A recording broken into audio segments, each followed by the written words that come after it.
Hello everyone, welcome to Eklavya स्नातक। और आज की इस वीडियो में मैं आप सभी को बीए प्रोग्राम सेमेस्टर 1 से जो आपका सब्जेक्ट है हिंदी सी, जी हिंदी सी, हिंदी भाषा और साहित्य आपका सब्जेक्ट का नाम है, इसके मोस्ट इंपोर्टेंट क्वेश्चन आंसर्स करवाने वाला हूं और आपको पीडीएफ के नोट्स भी प्रोवाइड करवा दिए जाएंगे।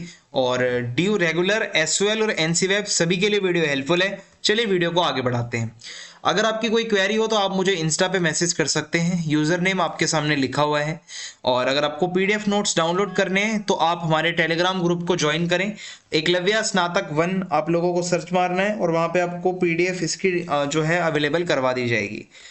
तो सबसे फर्स्ट क्वेश्चन है हमारे सामने, आपके सिलेबस में सुमित्रा नंदन पंत जी की एक कविता है, उसकी व्याख्या करने के लिए आ सकता है। तो कविता कुछ इस तरीके से है कि देखा आंगन के कोने में कई नवागत से लेकर चिड़ियों के बच्चों से, ये लाइन आ सकती है लिखी हुई। तो ये जो आपकी कविता है ये आ धरती कितना देती है से ली गई है ये लाइनें। और इसके अंदर क्या है कि कवि ने आंगन के कोने की गीली तह में सेम के कुछ बीज बो दिए थे जो अंकुरित हो गए हैं, और वही इसमें वो बता रहा है। तो वो कहता है कवि कि जब सेम के बीज से नन्हे नन्हे पौधे उग जाते हैं तो कवि को ऐसा लगता है कि मानो आंगन के कोने में कोई नवागत छाता तान खड़े हैं। मीन्स ऐसा लगता है बहुत सुंदर जब वो बीज धीरे धीरे एक पौधे में तब्दील होता है। तो नए पौधे छाते के समान लग रहे हैं और अम्ब्रेला की तरह। सो इन नए पौधों को देखकर कवि बहुत खुश हो जाता है, बहुत ही अच्छा लगता है उसे। और वो ये निश्चय नहीं कर पाया कि इन नए पौधों को वह छाता कहे या जीवन की विजय पताका अथवा बच्चों की खुली नन्ही प्यारी हथेलियां। तो वो ये कहता है कि पौधे इतने सुंदर लग रहे हैं कि इनको मैं छाता बोलूं या जीवन की विजय पताका, मीन्स ऐसी चीज जिसको देख के आपको कोई मोटिवेशन मिल रहा है जीवन में, या बच्चों की नन्ही प्यारी हथेलियों जैसे लग रहे हैं। जो भी हो, कवि को ये लगा कि मतलब ये बहुत उल्लास से भरे हुए हैं। मीन्स हरे भरे पौधे अभी अभी डिंब से निकल ली और चिड़ियों के छोटे छोटे बच्चे के समान है जो पंख मारकर उड़ने को उत्सुक हैं। जैसे चिड़िया के छोटे बच्चे होते हैं ना, सो वो बहुत ही उत्सुक होते हैं कि वो पहली बार उड़े। सो ये हरे हरे पौधे भी जब उगते हैं तो ये ऐसा ही कुछ कवि को लग रहा है।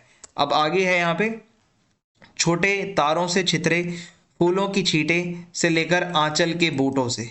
सो अब आगे ये कविता की भी एक और लाइन आ सकती है। तो जब ये सेम की बेलें फैल जाती हैं तो अनगिनत पत्तों और फलों से लद जाती हैं, जो उनकी शोभा जो दिखती है उस पे कवि ये कहता है कि भाई जो सेम की बेल होती है उसमें कई अनगिनत फूल खिल रहे हैं। ऐसा लग रहा है मानो वो दूर दूर तक बिखराए हुए छोटे छोटे तारे हों और लहर के समान, यानी कि ऐसे टेढ़ी मेढ़ी सांवली लताएं हैं जहाँ पर फूल लगे हुए हैं। तो फूलों से भरी लताएं बहुत ही ज्यादा सुंदर लग रही हैं, मानो मानसरोवर में प्रतिबिंबित आकाश। मीन्स एक मानसरोवर जो एक तालाब होता है उसमें जैसा आकाश दिखता है उसी की तरह वो बहुत सुंदर फूल उस पे लग रहे हैं। तो कभी वे फूल बालों की चोटी में गुथे मोती के समान लगते हैं। जो बेल होती है वो कुछ ऐसे टेढ़ी मेढ़ी सी होती है मानो चोटी बनाई हुई हो और उस पर मोती लगा हो। तो कभी वे फूल जो है ऐसे लगते हैं कि साड़ी के आंचल के बूटों के समान। ठीक है, जो साड़ी के आंचल पे जो बूट होते हैं, ठीक है, जो सुंदर सुंदर, वैसे भी ये लग रहे हैं फूल।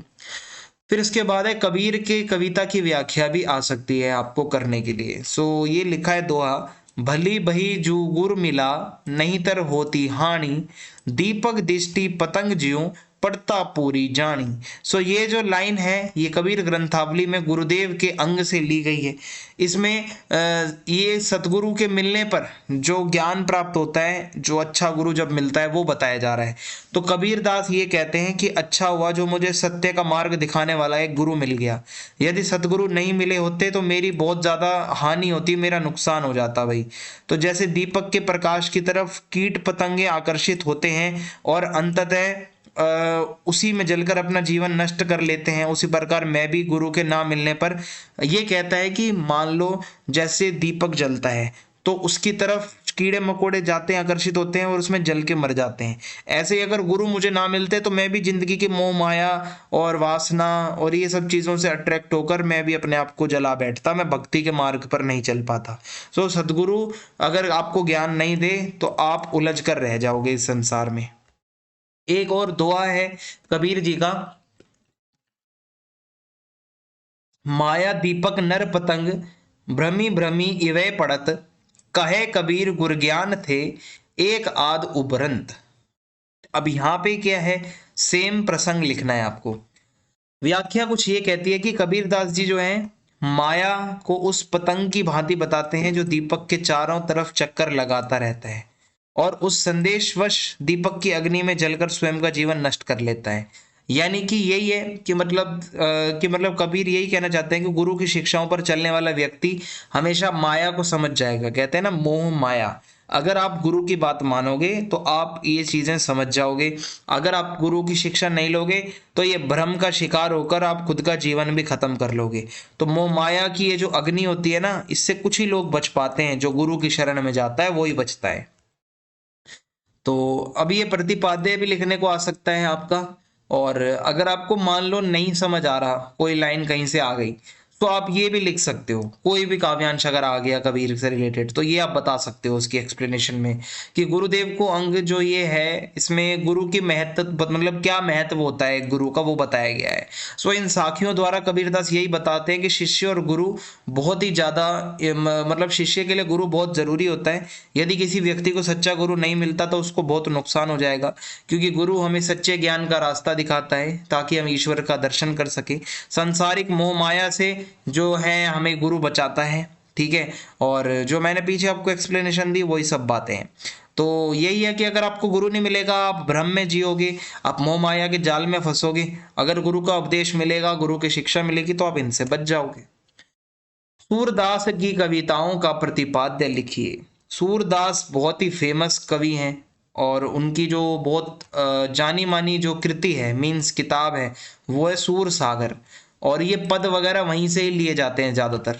उन्होंने ईश्वर के निर्गुण रूप की अपेक्षा ईश्वर के सगुण रूप में उनकी भक्ति करी है। सगुण का मतलब होता है जहां ईश्वर आपको दिख रहे हैं, उनकी इमेज आप मन में बना रहे हो। मीन्स कृष्ण भगवान है, वो बांसुरी लिए खड़े हैं, श्याम रंग है उनका। सो मीन्स ये सगुण है, उनके अंदर के गुण आप बता रहे हो। सो बाल लीला मीन्स भगवान कृष्ण के बचपन की लीलाएं, ये जो बाल सुलभ यानी कि बचपन में जो खेल खेलते थे, वो जितने भी वो काम करते थे, माता यशोदा नंद बाबा से रिलेटेड बातें वो लिखते हैं अपने पदों में। और इसके अलावा उनके जब आप कविताओं को पढ़ोगे तो माता पिता को बालक कृष्ण की चेष्टाओं से मिलने वाला आनंद भी आपको देखने को मिलेगा कि भगवान कृष्ण के माता पिता उनको खेलते देख कितना खुश होते थे। ठीक है, और ये सारी चीजें आप थोड़ा थोड़ा इसमें लिख सकते हो। और ये भी है कि भगवान कृष्ण जो है, कभी तो कृष्ण मक्खन ना खाने की सफाई दिखाते थे। मीन्स उनसे पूछा जाता था माखन आपने खाया है माखन चोर, तो वो कहते थे नहीं मैंने तो नहीं खाया। तो ये भी दिखाता है कि वो उनकी चतुरता भी लिखते हैं अपने पदों के अंदर। और मुख पर लगी जो उनकी दही होती है उसको पोंछते हैं और मक्खन का दोना पीठ के पीछे छुपा लेते हैं। मीन्स बहुत ज्यादा अच्छी एकदम, मतलब होता है ना, मजेदार सी कुछ बाल लीलाएं दिखाते हैं सूरदास में। तो ये सब यही होता है कि मतलब उनकी माता कृष्ण भगवान के उनको गले से लगा लेती हैं। मन मोहने वाली कृष्ण भगवान की जो ये लीलाएं होती हैं, जो माता और जो मतलब बच्चों का प्यार है, वो आपको देखने को मिलता है। सूरदास जी तो जन्मांध थे। जन्मांध का मतलब होता है बचपन से अंधे थे। तो उन्होंने ये सब होते हुए भी कृष्ण की बाल लीलाएं, माता यशोदा का प्यार, गोपियों के लिए भगवान कृष्ण का प्यार बहुत अच्छे तरीके से लिखा है। और उनकी भाषा जो है वो ब्रज भाषा है, याद रखिएगा। अगला प्रश्न है बिहारी का जीवन और साहित्यिक परिचय लिखो। ये क्वेश्चन आ सकता है, साहित्यिक परिचय पे आते हैं क्वेश्चन। सो कवि बिहारी का पूरा नाम सुरेश चंद्र मिश्र था, जिनका जन्म 1603 ईसा पूर्व 1603 ईसा में हुआ था। उनका निधन 1663 ईसा में हुआ। वे हिंदी कविता के बहुत बड़े कवि माने जाते हैं। बिहारी के नाम से उन्हें जाना जाता है। बिहारी ने अपनी कविताओं के माध्यम से अपनी भक्ति और प्यार को दिखाया है। इनका जन्म उत्तर प्रदेश के ब्रिज में हुआ। उनके पिता का नाम केशव था, माता का नाम कृष्णा था। बिहारी के जीवन का आदिकाल संगीत और सांस्कृतिक क्षेत्र में हुआ। मीन्स वो बहुत ज्यादा इन चीजों में एक्टिव थे। उनकी जो कुछ रचनाएं हैं, सुता कृष्ण की सखियां, ब्रिजराज की गीता, कृष्ण कृणा अमृत, ये सब हैं। और ये भक्ति भावना इनकी कविताओं में देखने को मिलती है। मीन्स वो भगवान कृष्ण और राधा के प्रेम की जो है वो बहुत अच्छी विशेषताएं बताते हैं। रीति काव्य, बिहारी जो कवि हैं वो रीति काव्य यानी कि एक अपनी परंपरा के अनुसार जो होती है प्राचीन परंपरा, उस तरीके से वो लिखते हैं कविता। ब्रिज भाषा में लिखते हैं सुंदर तरीके से। प्रेम साहित्य, उनकी कविताओं में प्यार भी देखने को मिलेगा आपको। इसके अलावा अलंकार बहुत अच्छे यूज करते हैं, वो छंदों का अच्छा यूज करते हैं, भक्ति और प्रेम रस के अलंकार बहुत ज्यादा यूज करते हैं। भाषा और सौंदर्य की बात करें तो उनकी भाषा बहुत सुंदर है, बहुत सरल, सिंपल और स्पष्ट है, पाठकों को अच्छा लगता है पढ़कर। भक्ति और प्रेम से रिलेटेड भावनाएं हैं।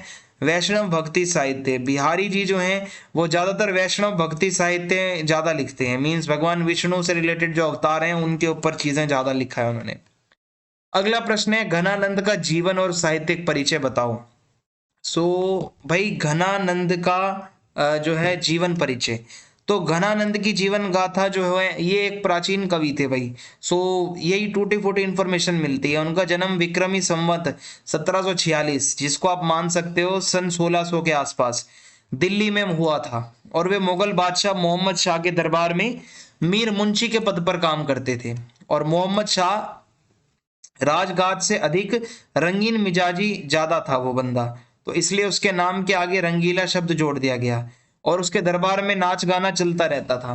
तो यही है कि उसके दिल बहलाने के लिए सुजान नामक एक सुंदर वैश्या हुआ करती थी उसके दरबार में, जिसके सौंदर्य और नृत्य पर घनानंद रिझे थे, मीन्स उनकी सुंदरता पसंद आ गई थी घनानंद को। तो घनानंद स्वयं अच्छे गायक भी थे, और वो बहुत अच्छी तरीके से वो मतलब गाते थे, जिसके साथ सुजान नृत्य करती थी, वो गाते थे वो डांस करती थी। तो भाई दरबारियों द्वारा बादशाह के कान भर देने के कारण प्रेमी घनानंद को दरबार से निकाल दिया गया। दरबारियों ने महाराज को बता दिया कि भाई घनानंद इसके साथ कुछ मतलब ऐसा कुछ करना चाहता है, तो भाई राजा ने कर दिया बाहर उसको। सो भाई वो बहुत दुखी होकर वृंदावन में लौटे और वहीं ब्रिज में रहने लगे, अपनी कृष्ण भक्ति करने लगे, पर वो उस सुजान को नहीं भुला पाए जो उनको दरबार में मिली थी। तो इस कारण कृष्ण के लिए वो सुजान शब्द अपनी भक्ति कविता में लिखते रहते हैं। तो अफगान का एक लुटेरा आया था अहमद शाह अब्दाली, वो 2 बारी दिल्ली मथुरा वृंदावन में आके उसने आक्रमण किया था, जिसके पहले आक्रमण में अब्दाली के सैनिकों द्वारा जो है जर मांगने पर ब्रिजरज देने के परिणाम स्वरूप घनानंद का कत्ल कर दिया गया। मीन्स उन्होंने कुछ ऐसा मांगा होगा, उन्होंने बदले में भाई ब्रिज की रज दे दी, मिट्टी वगैरह उठा के दे दी, तो ऐसे में घनानंद को मार डाला इन्हीं लोगों ने। 1796 की ये घटना है विक्रमी संवत की। तो घनानंद जाति से कायस्थ थे, यानी कि उनको फारसी भी अच्छी आती थी, उर्दू के भी वो विद्वान थे, पर ब्रिज भाषा पर वो ज्यादा अच्छा कंट्रोल रखते थे।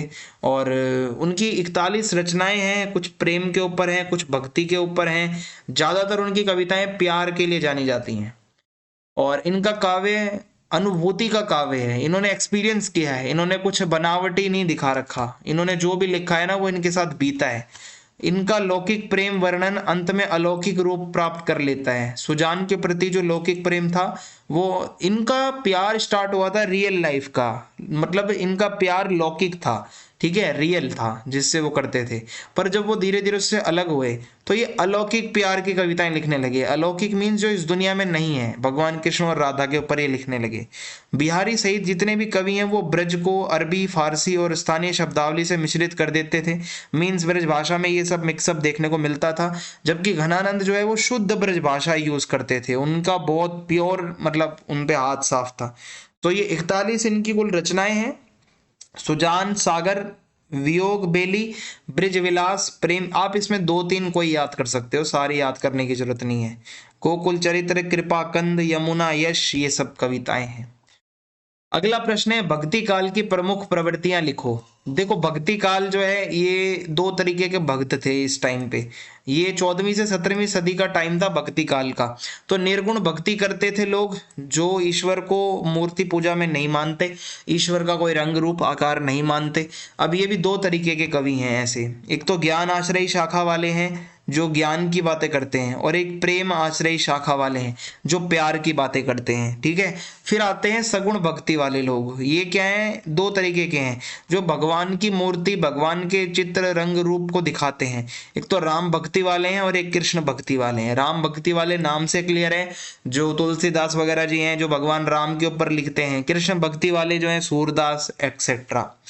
अब मैं आपको समझाता हूँ प्राचीन समय में क्या था। वैदिक धर्म मीन्स जो सनातन धर्म का बोलबाला ज्यादा था, और भगवान एक ही है परंतु लोग उसको अनेक नामों से पुकारते हैं। उसके अनुसार यही होता था कि लोग एक ही ईश्वर का मन में और एक स्थान में ध्यान किया करते थे। और धीरे धीरे होता क्या था, यज्ञ होता था, ठीक है, उस टाइम पे बहुत कुछ होता था और देश के अंदर अंधकार भी बहुत था। और ये था कि निराकार की उपासना लोगों को कठिन प्रतीत होने लगी थी। तो होता क्या था कि लोगों को वैदिक धर्म के अंदर क्या होता था कि कोई ऐसी मूर्तियां वूर्तियां नहीं होती थी, वो सीधा यज्ञ करते थे और भगवानों को याद करते थे। फिर धीरे धीरे देवी देवताओं की मूर्तियां बना ली गई, मीन्स देवी देवताओं की मूर्तियां बनने लगी और ईश्वर के अवतारों की कल्पना करने लगे लोग। ब्रह्मा विष्णु और शिव राम कृष्ण आदि की मूर्तियां बनने लगी, पूजा होने लगी। और यही है कि मतलब भाई लोगों को ये देखा जाने लगा कि उसके अंदर गुण क्या है ये कोई नहीं देख रहा, वो क्या काम करता है ये कोई नहीं देख रहा। धीरे धीरे जाति व्यवस्था आ गई, वो किस जाति का है किस वंश का है ये आने लगा। तो धीरे धीरे ये सब चीजें महात्मा बुद्ध भी देख रहे थे अपने टाइम पर, उनको बहुत बुरा लगा। उन्होंने तो अपना खुद एक धर्म चला दिया, बुद्धिज्म जिसको कहते हैं, बौद्ध धर्म। वो ये सारी जाति व्यवस्था वगैरह को नकारते थे। फिर धीरे धीरे मुसलमानों को जब वो इंडिया में प्रवेश किया, मुसलमानों ने कई शताब्दियां जब बीत गई तो वे विजेता के रूप में आए थे और अपने इस्लाम को हिंदू धर्म से ऊंचा मानते थे। वो एक ईश्वर को मानते थे, अल्लाह को, और मूर्तियों की पूजा का वो खंडन करते थे, मीन्स वो अच्छा नहीं लगता था उन्हें। लेकिन कुछ समानताएं भी थी, हिंदू जैसे व्रत रखते हैं वैसे ही मुस्लिम भी व्रत रखते थे अपनी जो है रमज़ान में। ऐसे ही हिंदू माला फेरते थे और वो तस्बीह की माला फेरते थे मुस्लिम। हिंदू तीर्थ यात्रा करते थे, मुस्लिम हज यात्रा मतलब हज यात्रा करते थे। हिंदू घंटे घड़ियाल मंदिर में बजाते थे, जो वो है मुसलमान वो मस्जिद में अजान देते थे। हिंदू वेद शास्त्रों को पवित्र मानते थे, मुसलमान कुरान हदीस को मानते हैं। सो सारांश ये है कि दोनों धर्मों में कुछ ना कुछ सिमिलैरिटीज हैं, कुछ ना कुछ बुराइयां भी हैं। अब होता क्या है कि मतलब यहाँ पे अब कबीर जैसे लोग आने लगते हैं जो दोनों को ही प्रहार कर रहे हैं।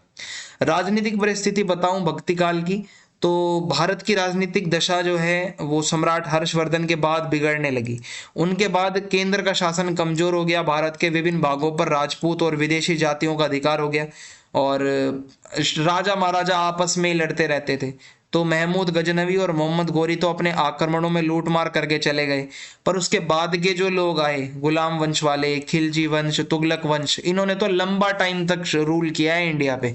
और इन वंश के शासनकाल में भारी अव्यवस्था रही, मीन्स मोहम्मद बिन तुगलक से लेकर इब्राहिम लोदी तक 200 सालों तक अगर आप यहाँ पर देखोगे 200 वर्षों में 16 शासक, 16 राजा हुए अलग अलग।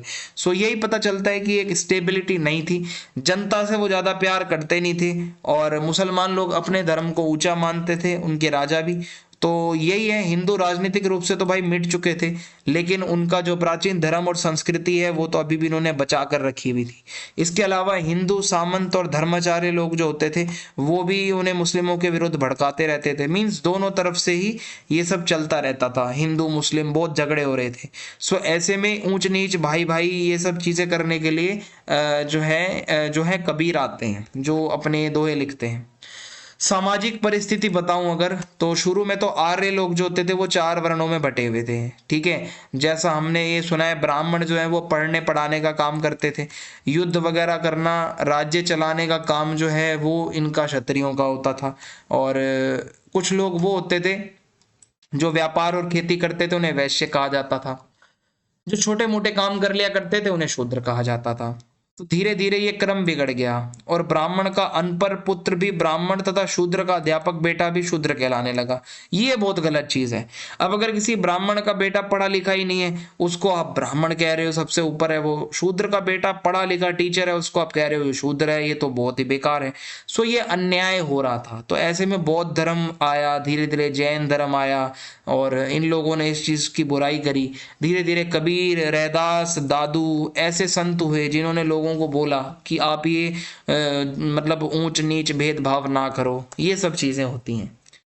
अगला प्रश्न, राम भक्ति काव्य की प्रमुख विशेषताएं बताइए। तो राम भक्ति काव्य भगवान राम के ऊपर उनको सेंटर में रखकर जो कविताएं लिखी गई, ठीक है, इसके अंदर रामायण, रामचरितमानस, राम कथा और तुलसीदास जी ने जो भी कुछ लिखा है, तो ये सारी चीजें इसमें आती हैं।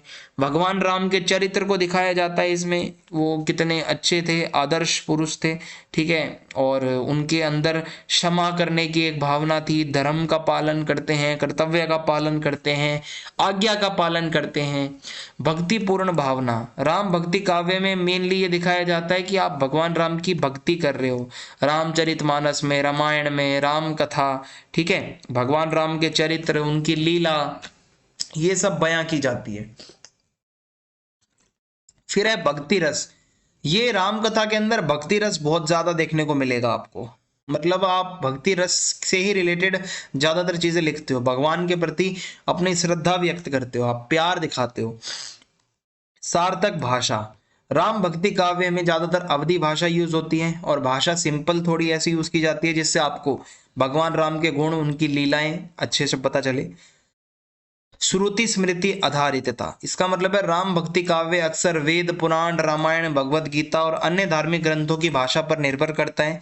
और मेनली यही है कि ऐसी भाषा हो जिसको आप सुनो, याद कर पाओ। समाज के प्रति उत्कृष्ट भावना। राम भक्ति काव्य में ये होता है कि मतलब समाज को कुछ सीखने को मिले, कुछ मोरल वैल्यू सीखने को मिले, धर्म के प्रति आपको कैसे अपना कर्तव्य निभाना है वो आपको सीखने को मिले। राम भक्ति काव्य अक्सर कवितात्मक रूप में होता है जिसको आप गा सकते हो, छंद, अलंकार और रसों का अच्छा यूज होता है इसके अंदर। अगला प्रश्न है, हिंदी भाषा की विकास यात्रा का उल्लेख कीजिए। हिंदी भाषा का कैसे विकास हुआ? भाई संस्कृत, पाली, प्राकृत, अपभ्रंश और हिंदी, ऐसे धीरे धीरे ये भाषा डेवलप हुई। सबसे पहले संस्कृत भाषा थी, फिर धीरे धीरे डेवलप होके पाली भाषा आई, फिर धीरे डेवलपमेंट हुआ, प्राकृत भाषा आई, फिर धीरे धीरे अपभ्रंश अलग अलग जगहों पर डेवलप होने लगे, फिर हिंदी आई। हिंदी शब्द कहाँ से आया है पहले आप इसको देख लो। ये क्वेश्चन ऐसे भी आ सकता है, हिंदी का उद्भव और विकास। हिंदी का इतिहास बहुत पुराना है। जो फारसी लोग होते थे, जो पर्शियन लोग हैं, वो क्या करते हैं, सा को हा प्रोनाउंस करते थे। अब मान लो ये इंडस रिवर है, सिंधु नदी है, ठीक है, तो सिंधु नदी के उस पार आपके ज्यादातर पर्शियन लोग रहते हैं, इस पार हमारे इंडियन रहते हैं। तो फारसी लोग क्या करते थे, सा को हा कहते थे, तो सिंधु को उन्होंने बोला हिंदू, और उस पार रहने वाले लोग जो थे उनको भी उन्होंने यही बोला कि जो हिंदू लोग हैं, मींस इंडस, मतलब वो सिंधु नदी को हिंदू कह रहे हैं, उस पार रहने वाले सभी लोगों को वो यही कहकर बुला रहे हैं हिंदू। यहाँ से हिंदू वर्ड आता है। इसके अलावा हिंद भाषा, मतलब हिंदी भाषा में हिंद शब्द जो है वो भारत का भी पर्यायवाची है। हम भारत को भी हिंद कहते हैं, जय हिंद।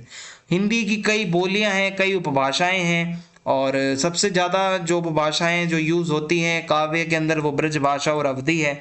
भारत के अंदर जिन जिन जगहों पर हिंदी बोली जाती है उसको हिंदी भाषी क्षेत्र कहा जाता है। सबसे पहले हिंदी भाषा का आदिकाल आता है 1000 ईस्वी के आसपास, ठीक है। इसमें इसको संक्रांति काल भी कहा जाता है, मीन्स बहुत बदलाव हो रहे थे भाषा में, और इस प्रकार जो लैंग्वेज यूज होती थी इस टाइम पे उसको अवहट कहा जाता था, या उसको पुरानी हिंदी भी कहते हैं। धीरे धीरे खड़ी बोली, फारसी भाषा, इसका प्रभाव हिंदी पर पड़ने लगा और एक नया स्टाइल आया हिंदी का जिसको हिंदवी कहा जाता था। इसमें अमीर खुसरो बहुत फेमस कवि हैं, गायक हैं, और ये ज़्यादातर इसी स्टाइल में लिखते हैं हिंदवी में। हिंदी भाषा का मध्यकाल आता है 1500 से 1800 ईस्वी में। अवधी ब्रिज भाषा मेन भाषाएं बन चुकी थी और आपस में बोलचाल में खड़ी बोली यूज हो रही थी। इस टाइम के जो फेमस कवि हैं वो है सूरदास, तुलसीदास, मीरा, रहीम, रसखान, और फारसी शब्द इसमें ऐड होने लगे थे हिंदी में।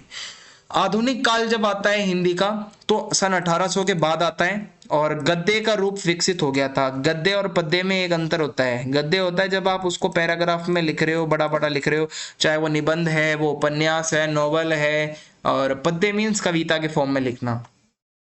तो खड़ी बोली धीरे धीरे फोर्ट विलियम कॉलेज की जब स्थापना हुई थी तो उस टाइम पे भी, तो भाई फोर्ट विलियम कॉलेज की जब स्थापना हुई तो वहां से हिंदी भाषा थोड़ा और फैलने लगी। भारतेंदु हरिश्चंद्र ने हिंदी भाषा के आधुनिक काल में बहुत सारी रचनाएं करी, बहुत ही ज्यादा फेमस है इनका नाम, और धीरे धीरे खड़ी बोली में कविताएं भी आने लगी और गद्य में भी इसका यूज होने लगा। फिर हिंदी भाषा का आधुनिक काल आता है। इसमें उपन्यास आ गया, एक नया फॉर्म हिंदी लिखने का। उपन्यास मीन्स नॉवल, कहानियां लिखी जाने लगी जीवनियां लिखी जाने लगी, आत्मकथाएं लिखी जाने लगी, संस्मरण वगैरह लिखे जाने लगे। मीन्स हिंदी भाषा को लिखने के नए नए तरीके आ गए। पहले तो बस कविताएं लिखी जाती थी, फिर हिंदी भाषा में अंग्रेजी, फारसी, कुछ और भाषाएं भी मिक्स होने लगी। जैसे मैं अभी कह रहा हूँ मिक्स होने लगी, मिक्स इंग्लिश वर्ड है बट मैं हिंदी में बोल रहा हूँ। सो ये क्या है कि अलग अलग भाषाओं के शब्द अब हिंदी में आके मिक्स हो गए हैं आधुनिक टाइम पर। अब हिंदी की कुछ उपभाषाएं भी हैं, जैसे पश्चिमी हिंदी, जो हमारे भारत को अगर आप पश्चिम में बांटोगे बीच में लाइन खींच के, सो इसमें खड़ी बोली आ जाती है यूपी साइड में, बांगरू या हरियाणवी आ जाती है आपकी हरियाणा साइड, ब्रजभाषा यूपी में आ जाएगी, कन्नौजी आ जाएगी कन्नौज में, बुंदेली आ जाएगी। इसके अलावा आपकी पूर्वी हिंदी है। पूर्वी हिंदी के अंदर आप अगर जाओगे पूर्व की तरफ तो इसमें आपको अवध दिखेगा, बघेली दिखेगी आपको, ठीक है, छत्तीसगढ़ी भाषा दिखेगी, बोली दिखेगी। फिर उसके बाद तीसरी उपभाषा राजस्थानी है। तो हमारा जो राजस्थान है, गुजरात से ऊपर जाते हो तो मेवाती, मालवी, जयपुरी और मारवाड़ी, ये 4 बोलियां देखने को मिलेंगी। एंड देन बिहारी हिंदी के अंदर आपको भोजपुरी, मगही और मैथिली, ये 3 बोलियां देखने को मिलेंगी जो है। और पहाड़ी हिंदी में आपको कुमाऊनी एंड गढ़वाली ये देखने को मिलती हैं। सो 5 उपभाषाएं हैं। अगला प्रश्न है, हिंदी साहित्य के अंदर कृष्ण भक्ति शाखा, कृष्ण भक्ति काव्य की प्रमुख विशेषताएं या प्रवृत्तियां लिखो। सो भक्ति रस बहुत ज्यादा होता है। कृष्ण भक्ति की जो कविताएं होती हैं उसके अंदर भक्ति, प्यार बहुत अच्छा होता है और गोपियों का प्रेम दिखाया जाता है। कृष्ण भगवान के आसपास घूमने वाली गोपियों को इन कविताओं के अंदर दिखाया जाता है, गोपियां कैसे अपना प्रेम प्रकट करती हैं। रास लीला दिखाई जाती है। कृष्ण भक्ति काव्य में रास लीला बहुत होती है।